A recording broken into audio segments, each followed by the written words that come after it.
We are in Lyon, on the north of Lyon. There's this hill that was very famous for weaving. My name is Hélène. I work for Soirée Vivante, which is a trust. This photo has been taken here, over there, just on this room. And then just to go to work, they had just to open the door and they were at work. Nowadays, many people, they only live on this building, but 200 years ago, many people were living and working on this building, on every street.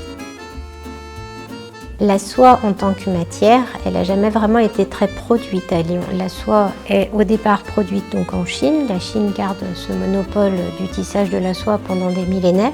Vend des produits en soie, mais les gens sont très intéressés pour acheter ces produits en soie, mais ils ne savent pas si ça vient d'une plante, si ça vient d'un animal.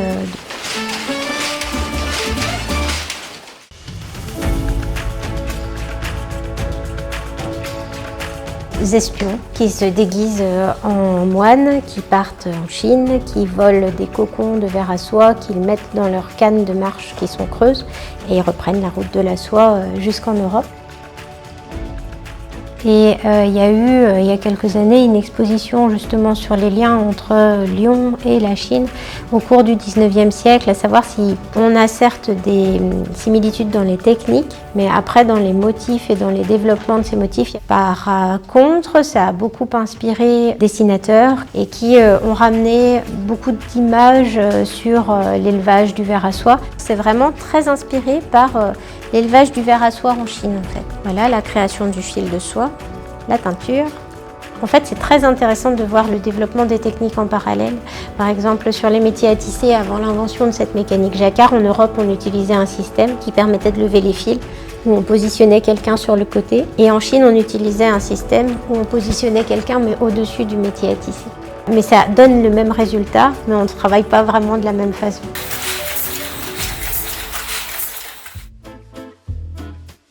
Threads that are yellow, which are called warp threads. Threads that are here shiny, that used to be out of gold or out of silver, that are called weft thread. And to be able to guide the weft thread, we will need an element which is called a shuttle. So the shuttle for the narrow fabrics weaving is this, large. Depending on what's written on the punch card, we will have then a series of orders, and little by little we will create a pattern that will be revealed on the fabric. So it means that a punch card represents a pattern. You need the whole card to do the pattern. This one over there, you see the black machine? This has the name of its inventor. It's called the Jacquard mechanism. His invention got very, very famous.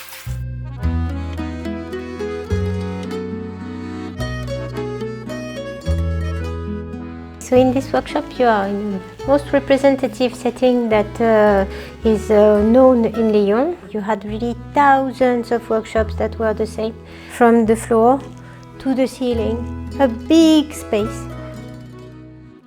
And we invite people to have a look at this to really realize how it was to live and work on the same spot. In this workshop there was a family of 4 people that were living, 1 bedroom to share. This workshop has been run until but the living space is not used since 1925.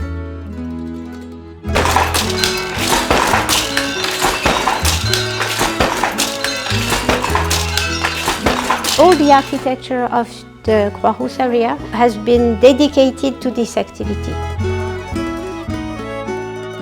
throughout the world. So that's the period with the revolution, industrial revolution, when Lyon really got one of the most important places for the silk production.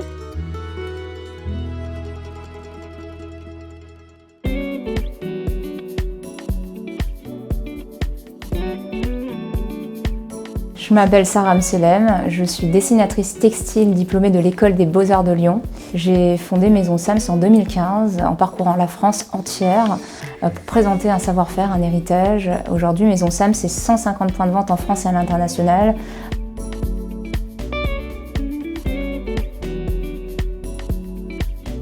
La soie, c'est un support qui est incroyable. Elle a des qualités physiques, elle est thermorégulatrice, elle s'adapte à la température du corps. Elle a cette capacité à faire refléter la lumière, la couleur, les détails, comme aucune autre matière. puisqu'en fait j'ai fait une formation dessinatrice textile. Et non pas juste dessinatrice, c'est vraiment le lien et le rapport avec le textile, puisqu'on travaille le dessin en volume aussi, en mouvement, et non pas sur un support figé. Alors c'est toujours une soie qui va refléter le plus la lumière et les couleurs. Pour moi c'est véritablement important puisque je suis dessinatrice textile et compositrice, donc l'idée c'est vraiment de pouvoir travailler sur un support qui reflète les couleurs et les détails de manière très approfondie. Vous avez des éléments de base de dessin avec une formation textile, dessinateur textile, mais derrière la composition c'est ce qui fait tout parce que c'est celle qui va raconter une histoire. Et je vais vous montrer, vous allez voir, il y a énormément de calques, ça peut aller de 5 jusqu'à 50 calques différents qui sont séparés. Et tous ces éléments-là, ils sont dessinés séparément. Vous voyez, ça se construit. On rajoute des éléments, on ajuste, on supprime. Je compose sur Photoshop et ensuite je reviens sur la tablette pour travailler les détails, pour créer de la lumière, pour assombrir certains éléments.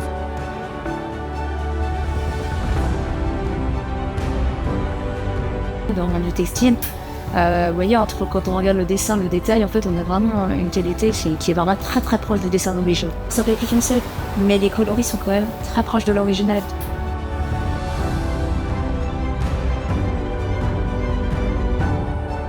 Je vais vous montrer les étoiles aussi. Alors là, c'est vraiment le format tubulaire qui a vraiment du succès chez nous. On est les seuls en France à proposer ce format. Ça existe en maille et en laine. Quand vous allez le faire pivoter en tour de cou, vous allez faire ressortir certains détails. On n'a pas choisi d'être ici, c'est ça, enfin on ne sait pas, mais du coup on s'est rendu compte qu'on est au même endroit même où on négociait les soies. Donc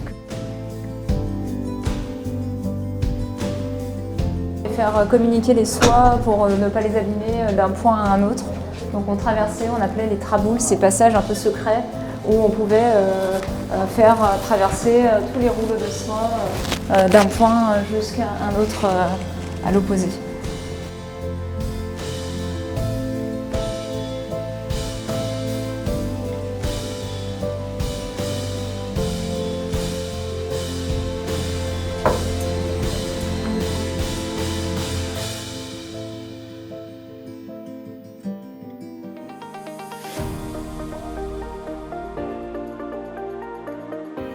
Lyon, c'est une ville qui est un carrefour en France. Elle est bien située, elle est pas trop loin de l'Italie, elle est sur un axe nord-sud et puis on va avoir de nombreux échanges commerciaux. Et cette position commerciale, elle a toujours été importante. Après, Lyon, c'était une ville qui avait un cadre économique très puissant avec justement les foires commerçantes, les négociants qu'on pouvait retrouver d'ailleurs dans le vieux Lyon qui négociait les soies, les imprimeurs, les tisseurs.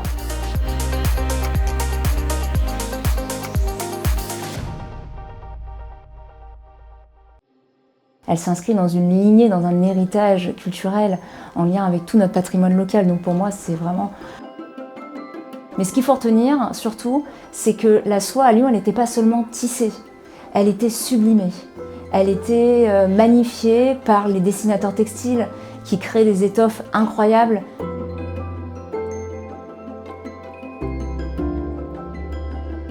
The production that was made in Lyon can now be found everywhere. If you go to Russia, for example, visit a castle, a big castle which is in St. Petersburg, you can see that the pieces are with silk, woven silk in Lyon, for example. Les coloristes qui apportaient la lumière sur la soie, ou encore les inventeurs comme Jacquard qui a fait de son métier un art. We are like a place to share the heritage, so it's called a workshop, not properly a museum, but we would like to keep the knowledge alive and also the looms alive, so that's one of the big parts of our job. And we can say it was not the end of the Silk Road, it was also a start because the productions were sent all over the world. Because in Russia, for example, people were very fond of what people did in Lyon, in the USA also. Transformer, moderniser un héritage local qui a été un petit peu oublié, qui est resté dans des codes classiques. C'est vraiment le remettre en valeur, le valoriser, le réinventer à travers vraiment une histoire, une émotion unique.